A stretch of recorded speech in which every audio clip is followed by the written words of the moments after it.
Η τέλεια μπριζόλα, η παροδία. Δεν τα ωραία φαγιά έκαμα να γλύφετε τα σέρκα σας. Γεια σας αγαπητοί τηλεθεατές, είμαι ο Αντωνάκης και θα σας μάθω πως να φτιάχνετε την τέλεια μπριζόλα. Πρώτον, βάλουμε κάμποσο πιπέρι να φέρει γεύση. Να βάλετε πολύ πιπέρι και όχι μόνο πιπέρι και κάμποση ζάχαρη να γίνει γλυκή μέλι. Μέλι το κρέας να το πασαλείψετε με κάμποση ζάχαρη και πουλές τις μερκές και μετά ανάπουμε τη φωτιά. Να βάλουμε και λίγη βανία έτσι να ψηθεί ωραία. Άντε τα ωραία έγινε η μπριζόλα μας και τώρα βάλουμε τη μες στο τιάνι. Να ψηθεί να γίνει γλυκή μέλι, αλλά να προσέχετε τα σέρκα σας. Ναι, να βάλουμε και λίγο σκόρτον. Βάλουμε και τούτο μες στο τιάνι. Και να θυμάστε αγαπητοί τηλεθεατές, είμαι ένας κούκλος και το φαΐν που κάνω δεν παίζεται. Να βάλουμε μέσα και λίγα φτιόρα. Έτσι να τα κόψουμε και τούτα και να τα μπήξουμε όλα μαζί μες στο τιάνι.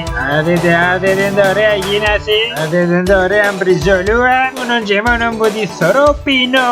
Και να θυμάστε κάτι. Το μυστικό είναι ότι η μαγειρική είναι όπως τη ζωγραφική. Όπως την αφηρημένη τέχνη. Που σύρνεις τις πογιές ούλες μαζί και γεννήσκονται ούλα μαύρα και γέρημα. Δηλαδή έτσι, γι' αυτό που μ' αρέσει να μαϊρεύω. Και όχι μόνο εν τούτον, είμαι και ζωγράφος εγώ. Τέλειωσα με άριστα τη σχολή καλών τεχνών αφού. Να βάλουμε και λίγη τρούφα, να γίνει όπως τη σοκολατίνα.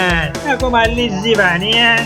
Ναι, θυμήθηκα που τα ανακατώνετε τα ούλα να προσέχετε. Όχι να γίνει καμιά χημική αντίδραση και να γίνει και καμιά έκρηξη και να σκοτωθείτε μόνοι σας. Γι' αυτό μην το δοκιμάσετε στο σπίτι.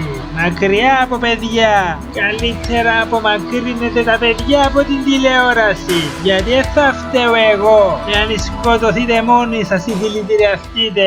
Και σύρνουμε και τα φτιόρα και εκείνα εκεί μέσα. Είπα σας που έγινε την άλλη φορά. Και πήγα να μαϊρεύσω μια ωραία τούρτα. Κάμνω την τούρτα, μπήω τη μες στο φούρνο και σαν εψύνετουν η τούρτα ακούεται ένα μπαμ. Νόμιζα ότι έβαλαν μας πόμπα. Υποψιάζομαι ότι πρέπει να έγινε καμιά χημική αντίδραση. Ακούστηκε όπως τη χειροβομβίδα.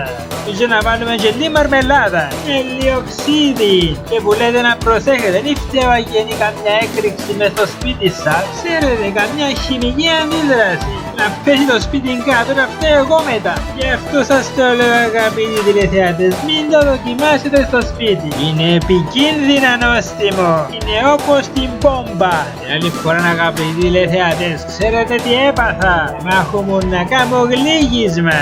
Έπια την κούπα και σύρνα μέσα ό,τι έβρισκα. Και σαν την έκαμνα ακούεται ένα μπαμ.